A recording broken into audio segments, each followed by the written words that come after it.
नमस्कार, मैं सरोज नैनीवाल, राजकीय महिला महाविद्यालय झुंझुनू। आज के इस वीडियो में हम बात करेंगे कि वैश्वीकरण के सकारात्मक परिणाम क्या हैं।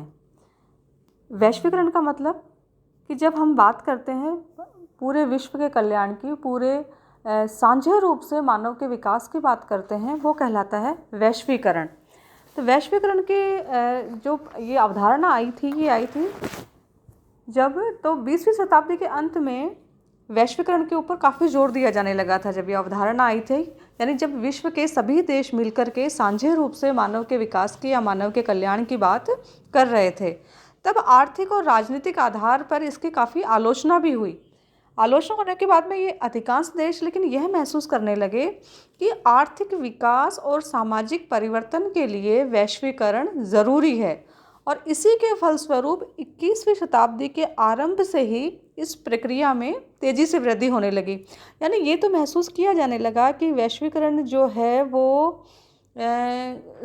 उसकी तरफ संशय की दृष्टि से लोग देखने लगे कि उसके परिणाम इतने सकारात्मक नहीं है जितने कि होने चाहिए या जितने लोग इसको मान रहे हैं। इसलिए वैश्वीकरण की जो अवधारणा थी उसकी काफ़ी, जैसे संशयवादी संप्रदाय था, उसने भी आलोचना की थी कि इसके नकारात्मक परिणाम अधिक है। लेकिन फिर भी यह महसूस किया जाने लगा कि अब सामाजिक परिवर्तन के लिए और सभी देशों के विकास के लिए इस प्रक्रिया को अपनाया जाना भी ज़रूरी है। तो 21वीं शताब्दी के आरंभ में इस प्रक्रिया में तेज़ी से वृद्धि होने लगी, और विकसित और विकासशील देशों में वैश्वीकरण के जो भी अच्छे परिणाम सामने आए हैं, उन परिणामों से हम कुछ की चर्चा करते हैं यहाँ पर। सबसे पहले हम बात करते हैं कि वैश्वीकरण का जो सकारात्मक परिणाम है वो दिखाई देता हमें आर्थिक विकास के रूप में। यानी वैश्वीकरण के अंतर्गत क्या होता है, खुली बाजार व्यवस्था होती है। यानी जो भी पूंजी है या तकनीकी है या प्रौद्योगिकी है या वस्तुएं और सेवाएं हैं, बौद्धिक संपदा है, तो इनके आदान प्रदान पर कम से कम प्रतिबंध विश्व के अंतर्गत होते हैं। यानी इन सब का एक है ना वो प्रबुद्ध रूप से, मतलब बिना किसी निर्बाध रूप से जो है वो इनका संचरण विश्व के सभी देशों के अंतर्गत वैश्वीकरण की प्रक्रिया के माध्यम से होता है। और इसके अंतर्गत क्या होता है कि जो उत्पादक होते हैं, क्योंकि विश्व के सभी देशों में आदान प्रदान जो है वो बहुत ही या तो मुक्त होता है या फिर उसके ऊपर टैक्सेस जो होते हैं वो बहुत ही कम लगाए जाते हैं। तो जो उत्पादक होते हैं, जो वस्तुओं का उत्पादन करते हैं, उन उत्पादकों को कम से कम कीमत पर अच्छी से अच्छी गुणवत्ता पर आधारित वस्तुओं का उत्पादन करना पड़ता है।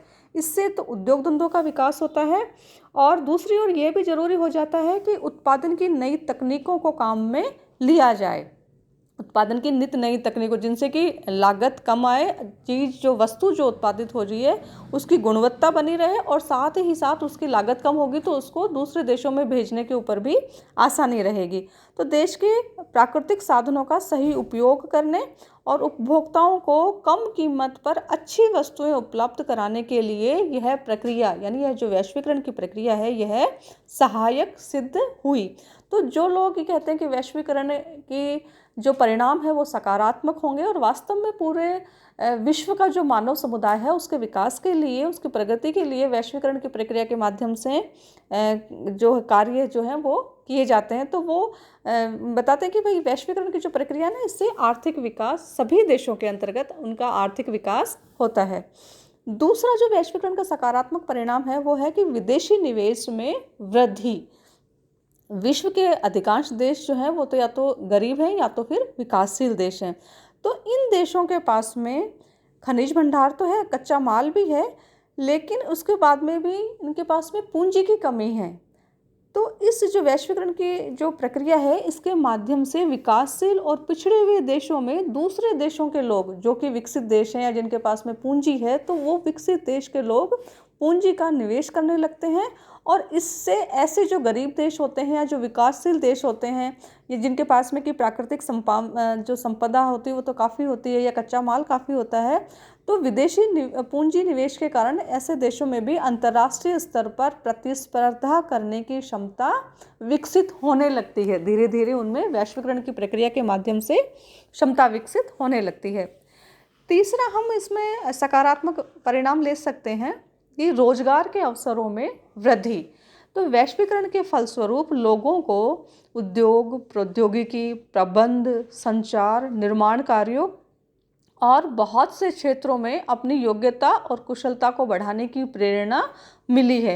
यानी जो लोग हैं, है ना, वो अपनी योग्यता में और अपनी कुशलता में, कार्य कुशलता में वृद्धि करके विश्व के दूसरे देशों में जाकर के रोजगार के अच्छे अवसर उनको वहाँ मिलते हैं, रोजगार के अच्छी अच्छी जॉब्स उनको मिलती हैं, तो वो वहाँ जाकर के कार्य करते हैं, तो उनकी रोजगार के अवसरों में वृद्धि होती है। लेकिन साथ ही कुछ लोग ये जो लोग अपनी कार्य कुशलता और योग्यता में वृद्धि करके दूसरे देशों में जाकर के रोजगार के कार्यों में लग जाते हैं, रोजगार वहाँ प्राप्त करते हैं, तो कुछ लोग इसमें ऐसा भी मानते हैं कि भाई ये है उस देश की प्रतिभा का पलायन है, जिससे कमज़ोर देशों को नुकसान होता है।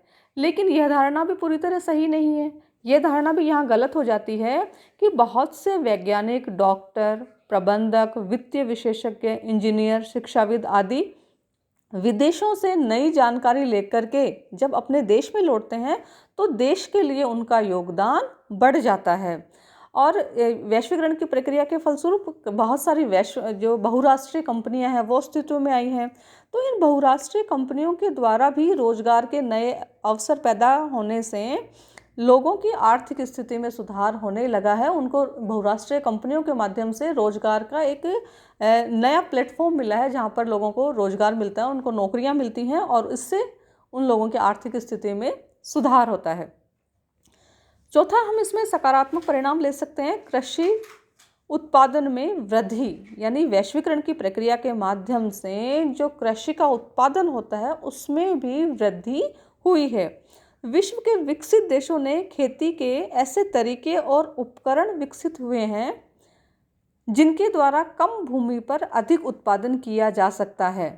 तो वैश्वीकरण के द्वारा अब ऐसे ज्ञान का लाभ सभी देशों को मिलने लगा है, क्योंकि वैश्वीकरण की जो मूल भावना है वो है कि विश्व के सभी मानव समुदाय का, सभी मानवों का साझे रूप से कल्याण करना, उनका विकास करना। तो जो तकनीक विकसित देशों के अंतर्गत है, कृषि क्षेत्र के अंतर्गत, उन नई नई तकनीकों का प्रयोग जो कम विकसित देश है वहाँ पर किया जाता है और वहाँ पर कृषि का जो उत्पादन है वो उससे बढ़ा भी है। तो यही कारण है, ये वैश्वीकरण ही कारण है कि आज पूरी दुनिया में कृषि उत्पादन बढ़ा है। अगला हम इसमें पॉइंट लेते हैं जीवन की गुणवत्ता में सुधार। यानी वैश्वीकरण की जो प्रक्रिया है इसके फलस्वरूप वस्तुओं की गुणवत्ता बढ़ती है, क्योंकि वैश्वीकरण के अंतर्गत क्या होता है, खुली बाजार व्यवस्था के सिद्धांत पर आधारित है।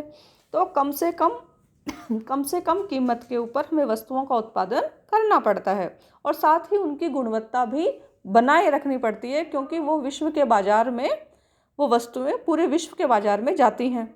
तो वैश्वीकरण के फलस्वरूप जब वस्तुओं की गुणवत्ता बढ़ती है तो जीवन स्तर में सुधार होने के साथ साथ स्वास्थ्य के स्तर में भी सुधार होने लगता है।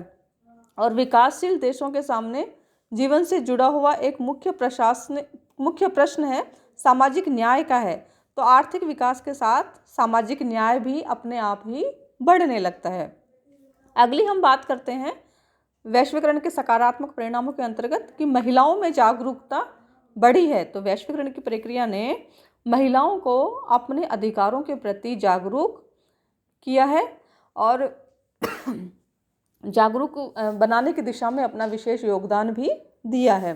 तो पश्चिमी जो देश हैं, तो उन पश्चिमी देशों की तरह ही अब भारतीय समाज में भी महिलाओं द्वारा ऐसे प्रभावशाली संगठन बनने लगे हैं जो महिलाओं के विकास की बात करते हैं, महिलाओं के अधिकारों की बात करते हैं और जिनकी सहायता से महिलाएं अपने अधिकारों की रक्षा कर सकें। प्रशासन, पुलिस, सेना, वित्तीय प्रबंधन, शिक्षा, उद्योगों और सभी क्षेत्रों में महिलाओं की भागीदारी भी अब तेजी से बढ़ रही है। सभी क्षेत्रों के अंतर्गत महिलाएं रोजगार, पढ़ लिख करके रोजगार के अवसर प्राप्त कर रही हैं। अगला इसमें हम पॉइंट ले सकते हैं अंतर्राष्ट्रीय सहयोग। यानी ये जो वैश्वीकरण है इसका सकारात्मक परिणाम हमें अंतर्राष्ट्रीय सहयोग के रूप में हम देखने को मिलता है। हम देख सकते हैं कि इसके अंतर्गत क्या होता है, वैश्वीकरण यानी विश्व के सभी देश मिलकर के, है ना, मानव के विकास की बात करते हैं। तो इससे आपस में विभिन्न देशों के मध्य भी आपस में एक सहयोग की भावना विकसित होती है, भाईचारे की भावना विकसित होती है और एक दूसरे देश में विकास के लिए, उसकी प्रगति के लिए, है ना, देश जो है वो एक दूसरे के विकास कार्यों में सहयोग देते हैं। तो विभिन्न देशों के बीच आर्थिक, सामाजिक, सांस्कृतिक सहयोग बढ़ाने में वैश्वीकरण की प्रमुख भूमिका है। और जब विश्व के अंतर्गत जो विभिन्न राष्ट्र हैं, विभिन्न देश हैं, अगर उनके बीच में पारस्परिक सहयोग बढ़ता है तो शांति और मैत्री का एक नया युग भी आरंभ होने लगता है। और अगर वैश्वीकरण नहीं होगा तो ऐसा होगा कि एक तरफ तो बहुत ज़्यादा विकसित राष्ट्र हो जाएंगे, ज़्यादा विकसित देश रहेंगे, और दूसरे छोर पर बहुत गरीब राष्ट्र भी रहेंगे, है ना। तो ये जो वैश्वीकरण की प्रक्रिया है, ये एक एक अंतर्राष्ट्रीय सहयोग जो है ना, वो वैश्वीकरण की प्रक्रिया के माध्यम से हमें देशों में देखने को मिलता है। और सभी देश मिलजुल करके सभी देशों के विकास की, उनकी प्रगति की, उन्नति की बात इस वैश्वीकरण की प्रक्रिया के माध्यम से करते हैं। अगले वीडियो में हम बात करेंगे वैश्वीकरण की समस्याओं की।